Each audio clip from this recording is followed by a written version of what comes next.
తాకట్లో ఉన్న మీ బంగారాన్ని విడిపించి ఆ రోజు ఆన్లైన్ రేటుకి కొంటాం. Sharma gold company. Suman TV వీక్షిస్తున్న ప్రేక్షకులందరికీ కూడా కార్తీక పౌర్ణమి శుభాకాంక్షలు. యాదేవి సర్వభూతేషు లక్ష్మీ రూపేణ సంస్థిత. నమస్తశ్యై నమస్తశ్యై నమస్తశ్యై నమో నమః. పౌర్ణమి అంటేనే మామూలుగానే మనందరికీ చాలా ఇష్టము. అందులో కార్తీక పౌర్ణమి అంటే చాలా విశేషంగా జరుపుతూ ఉంటాము.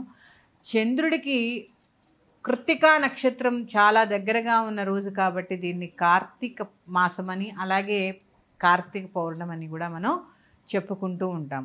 అసలు దేవాలయాలన్నీ కూడా కిటకిటలాడిపోతూ ఉంటాయి ఈ కార్తీక పౌర్ణమి రోజు. ప్రత్యేకించి జన్మజాతకంలో ఎవరికైనా చంద్రుడు హీనంగా ఉంటే ఈ కార్తీక పౌర్ణమి పూజా విధానం జరుపుకోవడం వల్ల చంద్రుడి యొక్క కృప లభిస్తుందని కూడా చెప్తూ ఉంటారు. అలాగే జ్వాలాతోరణం చేస్తూ ఉంటారు శివాలయాల దగ్గర. అంటే చూడండి, ఒక 2 స్తంభాలు నాటి గడ్డి పైన కట్టి వాటికి నిప్పు పెట్టి చాలామంది దాని కింద నుంచి ఒకసారి 2 సార్లు నడిచి వస్తూ ఉంటారు. దీన్ని జ్వాలాతోరణం అంటారు. ఇది గరళాన్ని మింగిన శివుడు, అమ్మవారు చెప్తారనమాట, ఏం కాదు మీరు ఆ గరళాన్ని మింగండి అని చెప్పినప్పుడు ఆయన స్వామివారు గరళాన్ని మింగుతారు. ఆ గరళాన్ని మింగిన తర్వాత ఈ కంఠంలో భద్రపరుస్తారు. ఆ విజయానికి సంకేతంగా అమ్మవారు జ్వాల వెలిగించి ఆ కార్తీక పౌర్ణమి నాడు ఆ జ్వాల కింద నుంచి వచ్చి వెళ్ళారట. అందుకని దీన్ని జ్వాలాతోరణం అంటారు. జ్వాలే తోరణంగా ఉంది కాబట్టి దీన్ని జ్వాలాతోరణము అంటారు. ఈ కార్తీక పౌర్ణమి యొక్క విధి విధానాలు ఏమిటి? కార్తీక పౌర్ణమి రోజు ప్రత్యేకించి నదీ స్నానము. చాలామంది, మీకు ఎవరికైనా నది దగ్గరగా ఉంటే తప్పకుండా నదీ స్నానం చేసే ప్రయత్నం చేయండి. లేని పక్షంలో సూర్యోదయాత్ పూర్వమే లేవడము, చక్కగా స్నానాది కార్యక్రమాలు ముగించుకోవడము, బ్రాహ్మీ ముహూర్త సమయంలోనే తులసి కోట దగ్గర పూజ చేసుకొని 365 ఒత్తులు చక్కగా వెలిగించడము ఉదయం. అలాగే ముందు తులసి పూజ చేసుకుంటాం కదా మనం, తులసి పూజ చేసుకోవడం, అక్కడ శుభ్రం చేసుకోవడం, ముగ్గు వేసుకోవడం, ఈ 365 ఒత్తులు చక్కగా వెలిగించుకొని ఆ రోజు చాలామంది ఉపవాసం ఉంటారు. ఉపవాసం అంటే నేను మళ్ళీ చెప్తున్నాను, ఒక పండో ఫలమో తీసుకోండి, చక్కగా భగవంతుడి ధ్యానంలో చక్కగా ఓ పంచాక్షరి మంత్రమో లేదా అష్టాక్షరి మంత్రాన్నో చక్కగా ఆ మననం చేసుకుంటూ ఆ ఉపవాసాన్ని పూర్తి చేయండి. అంతే తప్ప ఆహారం మీద ఎక్కువ శ్రద్ధ పెట్టకుండా, కార్తీక పురాణం చదువుతూ ఉంటాం కాబట్టి ఎలాగా ఈరోజు ఉపవాసం చేసి కార్తీక పురాణాన్ని కనుక మనం వింటే మన పాపరాశి అంతా కరిగిపోతుందని కూడా చెప్తూ ఉంటారు. ఇక ఉపవాసం ఉంటాం. చాలామంది సాయంత్రం దాకా ఉపవాసం ఉండి నక్షత్ర దర్శనం చేసుకొని భోజనం చేస్తూ ఉంటారు. కొంతమంది పూర్తి ఉపవాసం ఉంటారు. అది వారి వారి ధర్మాలని బట్టి చేస్తూ ఉంటారు. ఈరోజు ప్రత్యేకంగా శివకేశవులకి భేదం చూపకుండా చక్కగా కార్తీక పౌర్ణమి నాడు సాయంత్రం వరకు ఉపవాసం ఉండి సత్యనారాయణ వ్రతం చేసుకుంటూ ఉంటారు. చాలా ప్రాంతాల్లో ఇది చేస్తూ ఉంటారు. ఇక ఇంకా విశేషంగా కార్తీక పౌర్ణమి రోజు ఉపవసించి సాయంత్రం చంద్రోదయం జరిగిన తర్వాత వెండి పళ్ళెంలో పాలు పోసి అది చంద్రుడి యొక్క కాంతి పడేలా పెట్టి లలితా సహస్రనామ పారాయణ చేయడం ద్వారా విశేషమైనటువంటి ఫలితం ఉంటుంది. చాలా విశేషం ఉంటుందమ్మా. ఎందుకంటే శరత్ పూర్ణిమ నుంచి ఈ కార్తీక పౌర్ణమి దాకా ఒక వ్రతంలాగా చేస్తూ ఉంటాం. మన దసరాలు అయ్యాయి కదా, ఆ ఆశ్వీజ పౌర్ణమి నుంచి, అదే శరత్ పూర్ణిమ నుంచి, దాన్నే కోజాగిరి పౌర్ణమి అంటారు. ఆ కోజాగిరి పౌర్ణమి నుంచి ఈ పౌర్ణమి వరకు కూడా ఒక దీక్షలాగా చేస్తూ ఉంటాం. అందుకని ప్రత్యేకంగా చక్కగా చంద్రుడి ఎదురుగుండా కూర్చొని మీకు అవకాశం ఉంటే ఒక వెండి ప్లేట్లోనో వెండి గ్లాస్లోనో పాలు పెట్టి చక్కగా లలితా సహస్రనామ పారాయణ కానీ సౌందర్యలహరి పారాయణ చేయడం ద్వారా ఆ యొక్క ప్రసాదాన్ని ఇంటిల్లిపాతి తీసుకోవడం ద్వారా విశేషమైనటువంటి ఫలితాలని పొందుతారు. ఆరోగ్యం మెరుగుపడుతుంది, మనశ్శాంతి లభిస్తుంది. అలాగే మనం చాలా చోట్ల చూస్తూ ఉన్నాం, పాపం చిన్న చిన్న పిల్లలు ఈ ఆటిజం అనే వ్యాధితో బాధపడుతూ ఉంటారు.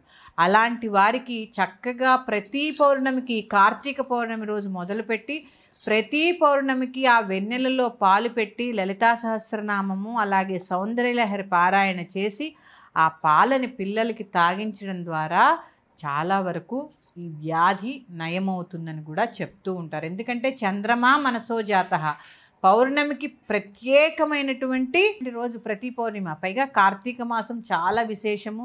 అలాగే కార్తీక పౌర్ణమి ఇంకా విశేషము. నేను మీకు చెప్పాను ఇదంతా కృత్తికా నక్షత్రం, అగ్ని సంబంధిత నక్షత్రము.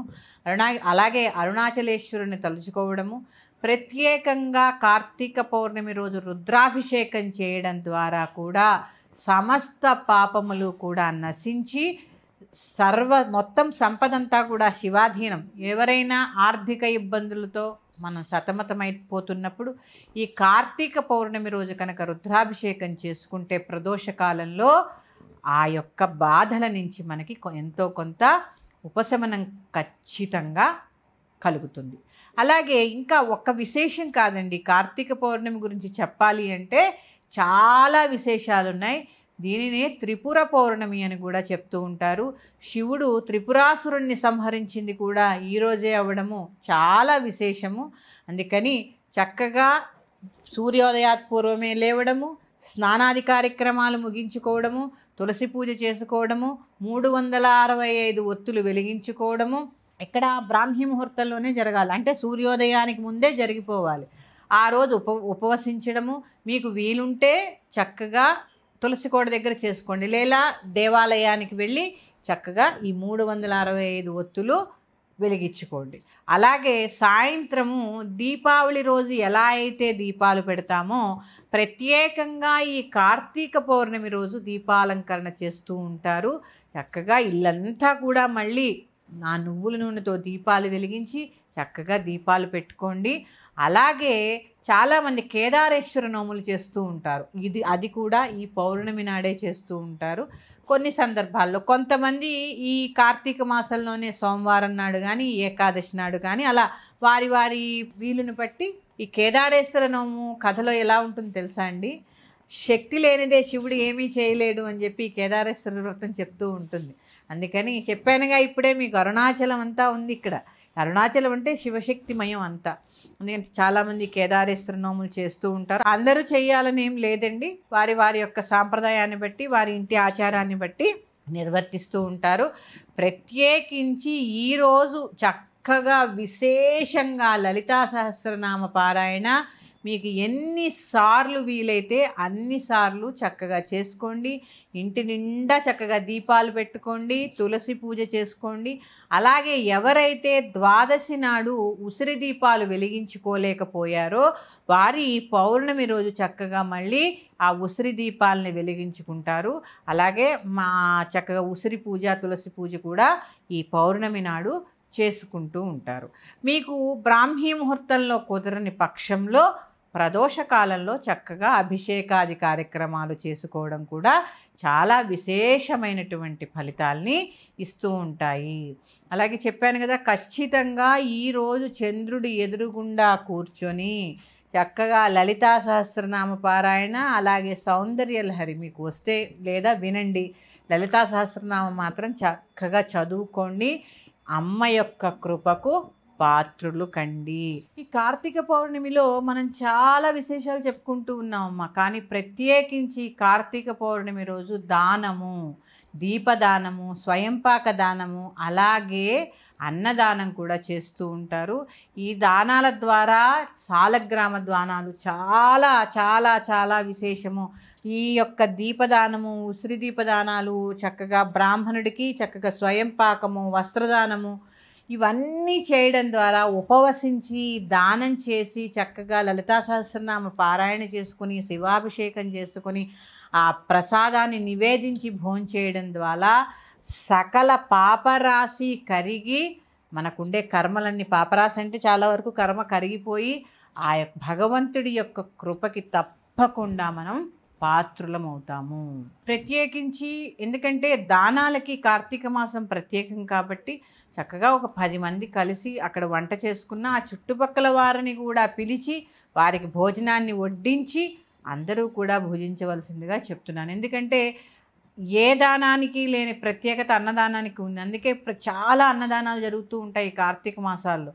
చక్కగా అన్నం పక్క వారికి పెట్టి అక్కడ ఎవరైనా ఉంటే కనీసం ఒకళ్ళిద్దరినైనా పిలిచి ఆ భోజనం వండిన పదార్థాలు వడ్డన చేసి మీరు భుజించడం ద్వారా చక్కటి దినదినాభివృద్ధి అంటారు చూసారా, అలాగే ఆ లక్ష్మీనారాయణ కృపతోటి చక్కటి సంపద, ఆ యొక్క ధాత్రి వృక్షం దగ్గర కూర్చుని భుజించడం వల్ల చక్కటి ఆరోగ్యము, ఇవన్నీ కూడా లభిస్తాయి. మరి యొక్క అంశంతో మీ ముందుకు వస్తాను. శ్రీమాత్రే నమః. స్వస్తి.